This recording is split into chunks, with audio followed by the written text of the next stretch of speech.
राज्यभरामध्ये शेतकऱ्यांचं आंदोलन सुरू आहे आणि शेतकऱ्यांच्या संपावरनं आणि बंदवरनं शिवसेना भाजप या दोन सत्ताधारी पक्षांमध्येच तणाव पाहायला मिळतोय। आज राज्य मंत्रिमंडळाची बैठक होती, मुख्यमंत्र्यांशी चर्चा करायची आहे असा अजेंडा, अशी भूमिका शिवसेनेची होती, परंतु शिवसेनेनं ही भूमिका, भाजपनं किंबहुना ही भूमिका मान्य न केल्यामुळे शिवसेना बाहेर पडली आहे मंत्रिमंडळाच्या बैठकीतनं। या सगळ्या संदर्भात राज्याचे उद्योगमंत्री सुभाष देसाई यांच्याशी बातचीत केली ऋत्विक भालेकर यांनी। पद्धतीने गेल्या आठवड्याभरात आपण बघतोय शेतकऱ्यांचा उद्रेक रस्त्यांवर दिसून येतोय। आज मंत्रिमंडळाच्या बैठकीत काहीतरी चांगला निर्णय अपेक्षित होता, मात्र आपण बैठकीतनं बाहेर पडले आहात, काय कारण आहे? प्रथमतः आम्ही आजच्या मंत्रिमंडळाच्या बैठकीला गेलोच नाही, त्यामुळे बाहेर पडायचा विषय नाही। आदरणीय मुख्यमंत्री महोदयांना आम्ही प्रथमतः भेटलो आणि जी काय कर्जमुक्ती झाली त्याच्यात लोकांमध्ये शेतकऱ्यांमध्ये असंतोष आहे आणि शिवसेनेचे पक्षप्रमुख गेले वर्षभर ह्या संदर्भामध्ये सातत्याने शेतकऱ्यांच्या समवेत आहेत, शेतकऱ्यांच्या विविध माध्यमातून भेटी घेत आहेत, शेतकऱ्यांशी संवाद साधत आहेत, शेतकऱ्यांच्या भावना जाणून घेत आहेत आणि मी कर्जमुक्त होणारे अभियानसुद्धा चालू केलं आहे, आंदोलन अभियान चालू केलेलं आहे। त्या महाराष्ट्रातल्या शेतकऱ्याला कर्जमुक्ती पाहिजे आहे आणि मग ह्या संदर्भामध्ये माननीय मुख्यमंत्री महोदयांनी परवा जी काय बैठक घेतली मध्यरात्री आणि त्यातून जी काय अल्पभूधारकांना कर्जमाफी केली, ह्या संदर्भात आमची काही भूमिका असू शकते।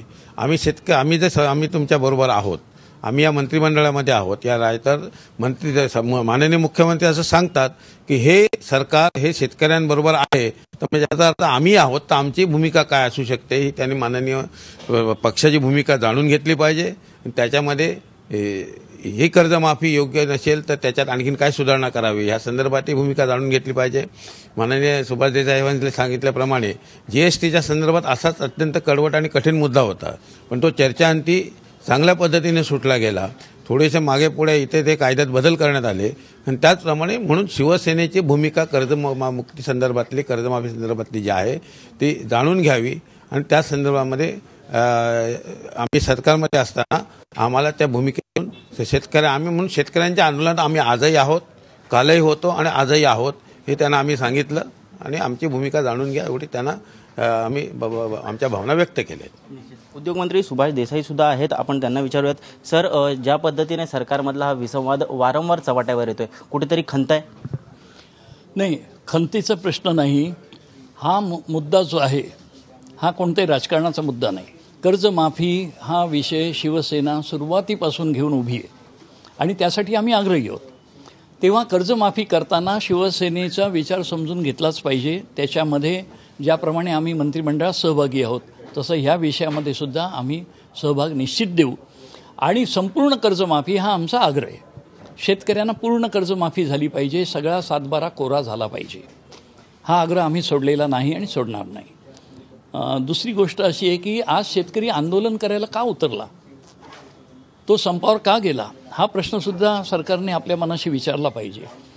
जेव्हा शेतकरी लढतोय तेव्हा त्याला आम्ही वाऱ्यावर सोडू शकत नाही। शिवसेना ही सदैव शेतकऱ्यांच्या बरोबर राहिलेली आहे, आताही आहे, उद्याही राहणार, हे सुद्धा आम्ही मुख्यमंत्र्यांकडे स्पष्ट केलेलं आहे आणि शिवसेना पक्षप्रमुख उद्धव ठाकरे यांच्या संमतीनेच कर्जमाफीचा हा फॉर्म्युला मान्य होऊ शकेल।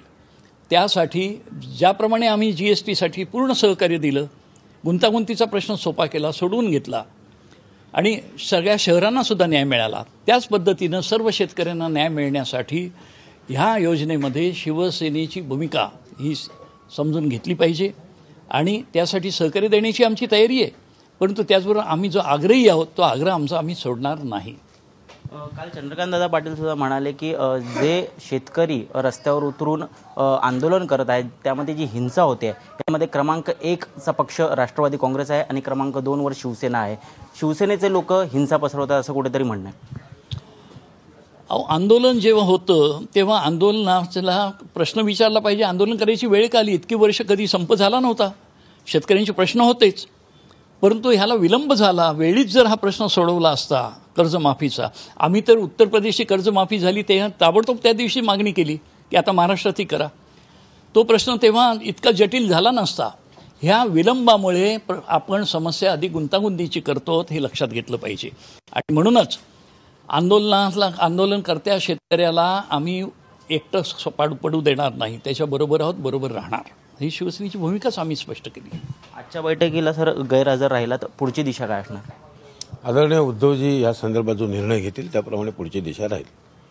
धन्यवाद आमच्याशी बातचीत केल्याबद्दल. तर आपण बघू शकतो शेतकरी संपावरून आता सरकारमध्ये प्रचंड तणाव निर्माण झालेला दिसतोय. कॅमेरा पर्सन अजय गुप्तासोबत ऋत्विक भालेकर, एबीपी माझा, मुंबई.